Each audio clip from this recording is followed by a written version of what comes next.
Hello, everybody. It's Monday. Time for another edition of Time Out Overtime on the Time Out Overtime YouTube channel, live and direct from the Frank Beck Chevrolet Studio Annex. I'm Rick Arsenal, and as always, if you haven't done so yet, do me a big favor, please get down there in the corner and smash that like and subscribe button. Tell your friends, like and share. Make sure the camera stays up. Get that focused in. There we go. And I think we're about ready to go right now. Got on late today. I apologize for that. You get up in the morning and you pretty much know what you're going to be doing all day. Your agenda is pretty well planned out. And then things come up that you don't expect. And next thing you know, the day is almost over. Well, that's kind of the way it went for me today. I'll be getting you caught up on the latest news, but I won't be doing any editorializing. I like to keep this down to about 15 or 16 minutes, and that's about it. So we'll get you caught up right now on what's going on in the NBA and NHL playoffs. Celtics are down to the Knicks 2-1. They play tonight in Madison Square Garden. I don't know if I'd call this a must-win for the Celtics or not. Of course, if they go down, they lose tonight, they'll be down 3-1. I find it very difficult to root for the Knicks. I'd like to see the Celtics actually win this series. So I'm pulling for them to win tonight at the Garden and even things up 2-2. Second game of the doubleheader tonight, the T-Wolves are out in the Bay Area to play the Warriors. They've got a 2-1 lead in that series, so this is game 4. Last night, the Pacers were playing the Cavaliers. And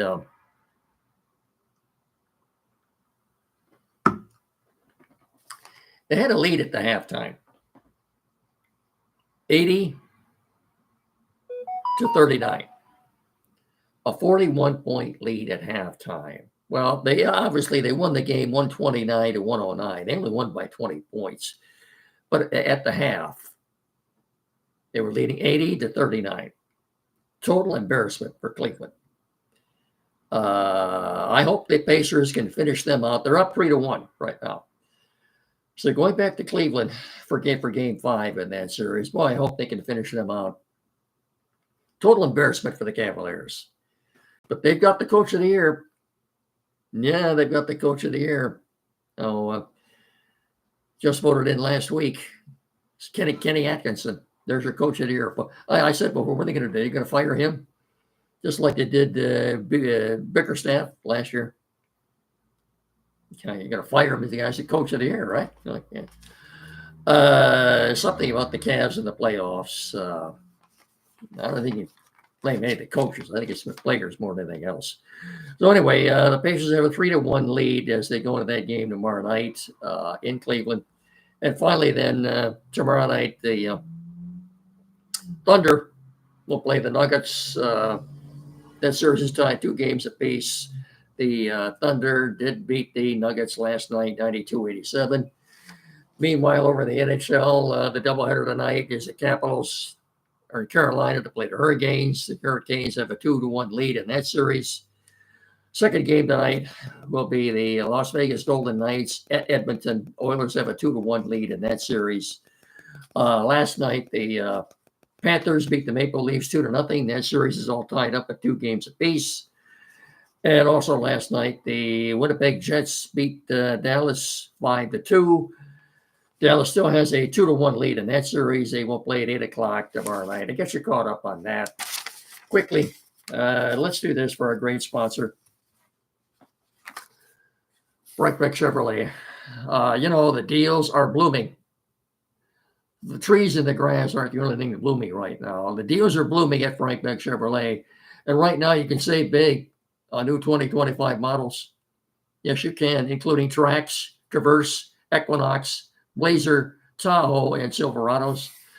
Beck's also has a great selection of pre-owned vehicles in stock, all priced to move. And, with all the uncertainty currently surrounding the automobile industry, one thing is for certain. The best deals on wheels across the tri-state area can be found at Frank Beck Chevrolet on M99 between Hillsdale and Jonesville, and on the web at frankbeckchevy.com. Stop in there and experience the Frank Beck difference. Chevrolet, Together, let's drive, baby. Chevy Drive, Southern Michigan. And of course, I've done said many times before, Frank Beck Chevrolet is indeed the number one Chevrolet dealer in our tri-state area. We're also brought to you in part by Barrett Insurance, BarrettINS.com, protecting your dreams on the corner of M99 and US 12 in Jonesville. 517-849-1000. Barrett Insurance. That's BarrettINS.com on the corner of M99 and US 12 in Jonesville. Barrett Insurance, 517-849-1000. Barrett Insurance, protecting your dreams.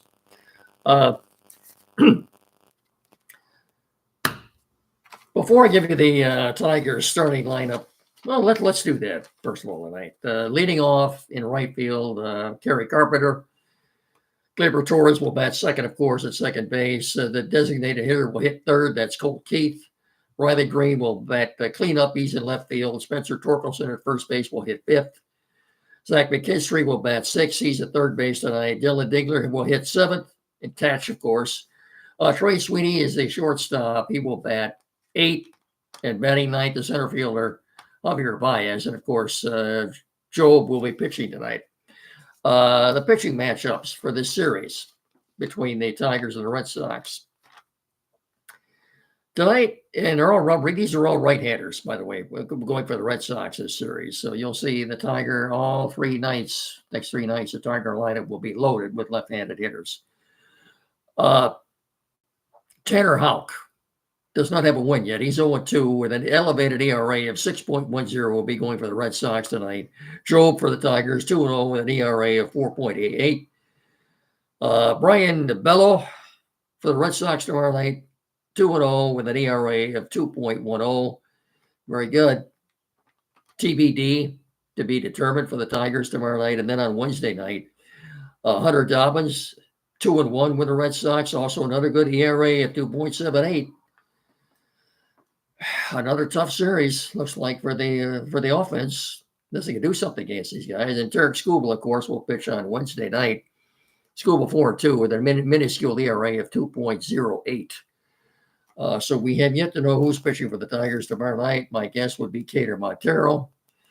If you haven't heard, Casey Mize, unfortunately, is on the IL, 15-day IL with a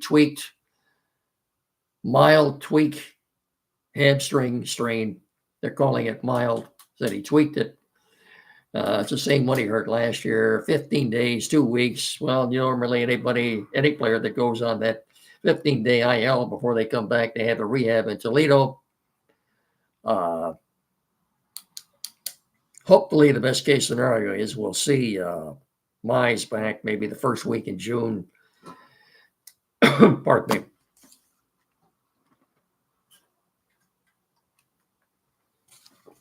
And if that's the case, he's going to miss that 4-game series at Comerica Park Memorial Day weekend against the Guardians, and that's too bad.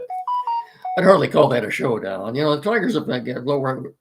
The Tigers have lost. Yeah, they've lost 2 in a row now. They lost a series to the Rangers. But while that was going on, the Guardians have lost their last 2. They just lost a series to Philadelphia at home. And these Red Sox who are here tonight just came from Kansas City, where they won the last 2 games in that series, taking 2 out of 3. So the Tigers didn't lose any ground to the teams immediately below them. It would behoove them to win tonight. Like I said, this guy pitching tonight doesn't have a win yet. He's got an ERA over 6. Next 2 nights are facing guys with ERAs in the low 2s. Suddenly, they're facing good pitching again. That's one thing I said before to beat up on the Angels. And by the way, the Rockies fired their manager, Bud Black, after they gave up 21 runs yesterday. Lost by 3 touchdowns yesterday. And of course, they fired the manager, Bud Black. Is it his fault? Of course not. But that's the way it goes in baseball. So Bud Black is out of work. So it would behoove the Tigers to win tonight. Let's just say that. Before we talk a couple of minutes about the Lions, let's do this. As you know, we wouldn't be doing this production without the patience and assistance of Tim Lindley, Lendley, at Quality PC in downtown Hillsdale, 37 Waldron Street, directly across the street from Pat Shanks Automotive, a couple of 100 feet west of Howell. For all your technical needs, this is the only place to go in our area. Tim or one of his very capable assistants can pretty much tackle any technical issue you have at all, whatever it is. Computers never used, flat screen TV, mounting, programming, maybe you're changing internet providers, you need that installed, printers, new or used, anything at all. Please, folks, get in there and see Tim or one of his assistants. There to serve you. There is no other place in our area to go for technical assistance or issues at all. The Quality PC in downtown Hillsdale, 37 Walsworth Street, 517-610-5372. Or yet, or better, better still, get in there. Please get in there and see them at 37 Walsworth Street. And when you do, tell them me and Mickey sent you, will you please? Thank you very much. Lions just completed a successful rookie mini camp. The one standout, the one thing to take away from this, briefly, I would say, was their second round pick, the big offensive lineman out of Georgia, Tate Ratledge. Got quite a bit of work in at center. And he seemed to take to that like a duck taking to water. I think he will be starting. I think I'll make this proclamation right now. He will be the starting right tackle when the season opens up. And we're not really sure when that will be yet. The schedule came out or it hasn't come out. It got leaked. Mike Tirico made an announcement this morning on the Today Show because the game is going to be on NBC. The opening game on Thursday night, September the 4th, we knew it was going to be in Philadelphia. We now know they're going to be playing the Dallas Cowboys. I quite frankly don't understand that move either. Yes, it's a divisional game, but Cowboys are going to get cooked that night. And I don't understand that. A lot of people thought it would be the Lions playing them. We also know, too, that the Kansas City Chiefs will be opening the season in Brazil. We don't know who they're going to be playing yet. As I said, the schedule will be out in about 48 hours. There will be a few more games that will be leaked out tomorrow. We might have to wait until Wednesday night before the schedule actually comes out to find out where the Lions are opening up at this year, or whether or not they indeed are playing on Christmas Day as well as Thanksgiving Day, and who they're playing on Thanksgiving Day and Christmas Day. We don't know yet. So the schedule will be out Wednesday night. But to just refresh your memory as to who they will be playing this year, let's quickly go over these home games and then the road games. These are the games they'll be playing at home. Of course, they'll be playing the Bears, divisional rivals, Bears, Packers, and Vikings. Of course, the Packers and Vikings made the playoffs last year. Bears, Packers, Vikings, Cowboys, Giants, Browns, Steelers, who also made the playoffs, and the Buccaneers, who also made the playoffs. Bears, Packers, Vikings, Cowboys, Giants, Browns, Steelers, Buccaneers. Those are the home games. Here's where it gets really tough. These are the road games. Of course, once again, the Bears, Packers, and Vikings. Commanders, I shouldn't have to tell you about that. Eagles, Bengals, Ravens, Chiefs, and Rams. Would you like to see the Lions open the season on Monday Night Football at Washington against the Commanders? Obviously, I don't know anything, but I just have a feeling that the Lions will be playing on Monday night to open the season. And looking at the schedule, I think it will be either the Commanders or the Rams. Of course, they opened against the Rams last week on Sunday Night Football. I just think it'll be the Lions will either open the season this year either on Monday night or Sunday Night Football. But we'll have to wait. I guess we'll just have to wait till the schedule comes out. And then that's going to about do it. I've got you caught up pretty much on everything going on. Of course, talk to you all again on Wednesday. Don't forget, every Saturday morning with Andy and timeout with Andy Brown here locally, WCSR 92.1 FM. So until Wednesday, then, I will bid you all a very pleasant good evening. Thanks so much for watching and listening. Remember, please treat each other with respect. So until Wednesday, like I said, have yourselves a good evening. Thanks so much for watching, and so long, everybody.